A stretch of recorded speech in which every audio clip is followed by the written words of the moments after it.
মিশিগানে বাড়ি কেনার বাজার এখন কঠিন, দাম বেশি, ঘর কম। তবে ল্যান্সিংয়ে প্রস্তাবিত নতুন আইন পরিস্থিতি বদলাতে পারে। নতুন নিয়মের মাধ্যমে বাড়ি নির্মাণ সহজ হবে, খরচ কমবে এবং মালিকানা আরও সাশ্রয়ী হবে। আইন প্রয়োগ হলে বাজারে সরবরাহ বাড়বে, দাম নিয়ন্ত্রণে আসবে এবং মিশিগানবাসীর জন্য নিরাপদ, সাশ্রয়ী আবাসনের সুযোগ তৈরি হবে।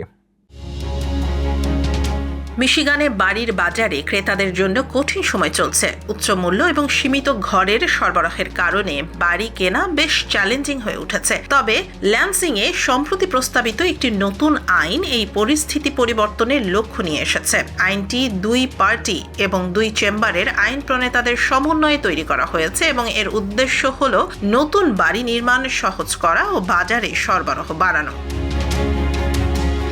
বর্তমানে রাজ্যে প্রায় 1 লাখটির বেশি বাড়ির ঘাটতি রয়েছে, যা অ্যাবান্ডেন্ট হাউজিং মিশিগান এর নির্বাহী পরিচালক লোরেন স্ট্রিকল্যান্ড এর মতে খুবই উদ্বেগজনক। তিনি বলেছেন, আজ আমাদের রাজ্যে এত ঘাটতি রয়েছে যে নতুন বাড়ি নির্মাণের উদ্যোগ দ্রুত নেওয়া আবশ্যক। নতুন বিলের প্রস্তাবিত নিয়মের মাধ্যমে বাড়ি নির্মাণের অনুমোদন প্রক্রিয়া সহজ করা হবে, নির্মাণ খরচ কমানো হবে এবং বাড়ির মালিকানা আরও সাশ্রয়ী হবে।